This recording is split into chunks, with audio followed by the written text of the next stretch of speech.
Banaspati, santet level tertinggi yang bisa membunuh targetnya seketika.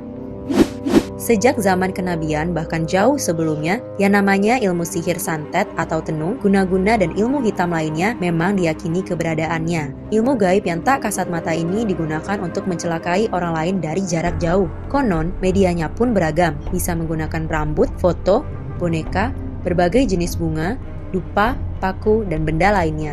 Santet pun ada beragam macamnya, namun yang paling banyak dikenal kalangan umum adalah santet Banaspati. Santet Banaspati atau disebut juga santet Raja Banaspati banyak diyakini orang dulu sebagai pembunuh mematikan. Menurut cerita, santet ini adalah jenis yang paling menakutkan. Saking dahsyatnya, sesiapa yang dikirim santet ini akan seketika tewas. Seperti apa santet ini hingga begitu mudah melenyapkan nyawa? Berikut ulasannya. Tapi sebelum masuk ke pembahasan, kami ingatkan untuk subscribe channel kami agar tidak ketinggalan informasi terbaru dari Anak Juragan. Santet Banaspati membuat korbannya bisa mati seketika. Diyakini banyak orang sebagai salah satu ilmu santet tingkat tinggi, kematian mendadak akan menimpa orang yang dikenal santet ini. Sulit untuk melawan kesaktian santet Banaspati. Bahkan kabarnya, hanya orang yang menguasai santet ini jugalah yang bisa bertahan oleh serangan hebatnya. Dikatakan bahwa santet ini tidak bisa ditangkal dengan doa spiritual dengan muatan yang standar. Bahkan katanya, jimat sakti tolak balak pun dengan mudah bisa ditembus oleh keganasan santet Raja Banaspati. Begini santet Banaspati menyerang korbannya.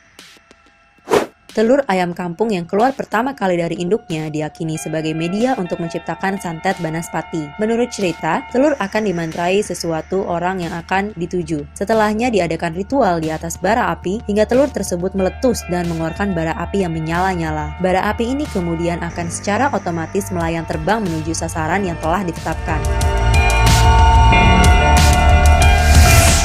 Kepemilikan ilmu santet Banaspati.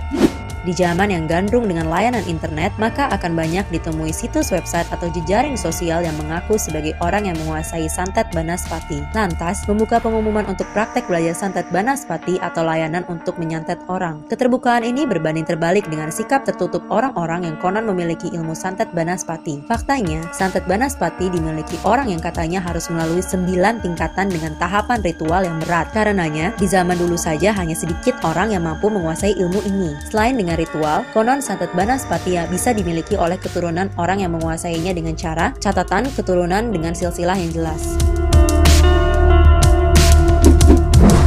Cara menangkis santet Banaspati.